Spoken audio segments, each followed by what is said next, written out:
आदरणीय बंधुओं, माताओं व मेरी प्यारी बहनों, राधे राधे।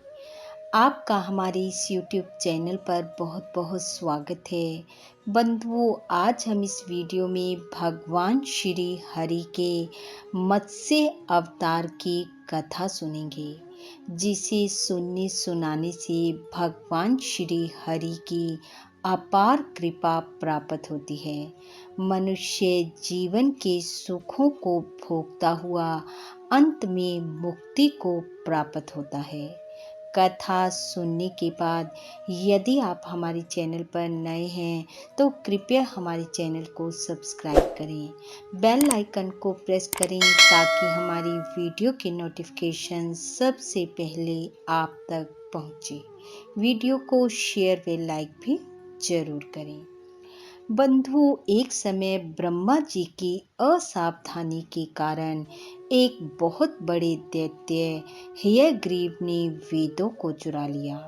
वेदों की चोरी हो जाने के कारण चारों तरफ अज्ञानता का अंधकार फैल गया। पाप और अधर्म का बोलबाला हो गया। तब भगवान विष्णु ने धर्म की रक्षा के लिए मत्स्य रूप धारण करके हयग्रीव का वध किया और वेदों की रक्षा की। आइए अब सुनते हैं मत्स्य अवतार की कथा। कथा के अनुसार कल्पांत के पूर्व एक पुण्य आत्मा राजा तप कर रहा था। राजा का नाम सत्यव्रत था। सत्यव्रत पुण्य आत्मा तो था ही, बड़े उदार हृदय का भी मालिक था। प्रभात का समय था, सूर्य उदय हो चुका था। राजा सत्यव्रत कृतमाला नदी में स्नान कर रहा था। उसने स्नान के पश्चात जब तर्पण के लिए अंजलि में जल लिया तो अंजलि में जल के साथ एक छोटी सी मछली भी आ गई। यह देखकर सत्यव्रत ने मछली को पुनः नदी के जल में छोड़ दिया। मछली बोली, हे राजन, जल के बड़े बड़े जीव छोटे छोटे जीवों को मार कर खा जाते हैं। अवश्य ही कोई बड़ा जीव मुझे भी मार कर खा जाएगा। कृपया आप मेरे प्राणों की रक्षा कीजिए। यह सुनकर सत्यव्रत के हृदय में दया उत्पन्न हो उठी। उसने मछली को अपने जल से भरे हुए कमंडल में डाल दिया। अगले दिन जब राजा ने कमंडल को उठाया तो देखा कि मछली का शरीर एक ही रात में इतना बढ़ गया है कि वह कमंडल में नहीं समा पा रहा। राजा को देख मछली ने कहा, हे राजन, मेरे रहने के लिए कोई दूसरा स्थान देखिए, क्योंकि मेरा शरीर बढ़ गया है और मुझे घूमने फिरने में कष्ट हो रहा है। सत्यव्रत ने मछली को कमंडल से निकालकर पानी से भरे मटके में डाल दिया। यहाँ भी रात भर में मछली का शरीर इतना बढ़ गया कि मटका भी उसके लिए छोटा पड़ने लगा।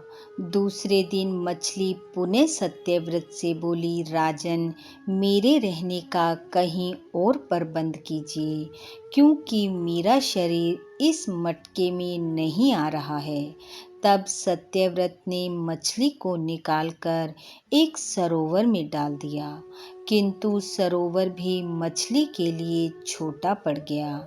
इसके बाद सत्यव्रत ने मछली को नदी में और फिर नदी के बाद समुद्र में डाल दिया। आश्चर्य की बात यह थी कि समुद्र में भी मछली का शरीर इतना अधिक बढ़ गया कि मछली के रहने के लिए वह भी छोटा पड़ गया।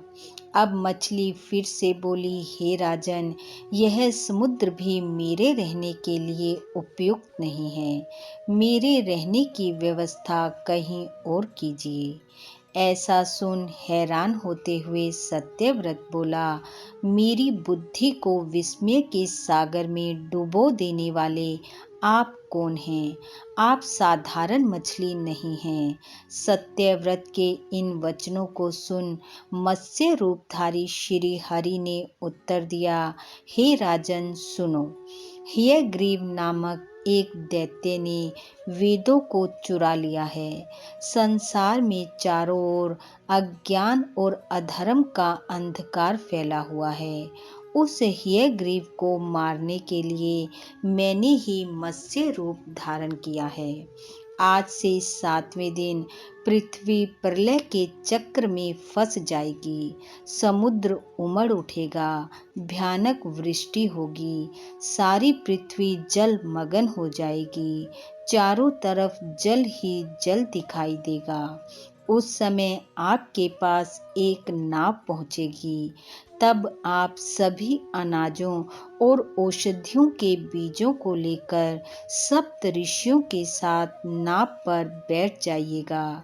मैं उसी समय आपको पुनः दिखाई दूंगा और आपको आत्म तत्व का ज्ञान प्रदान करूंगा। उस समय की प्रतीक्षा करो।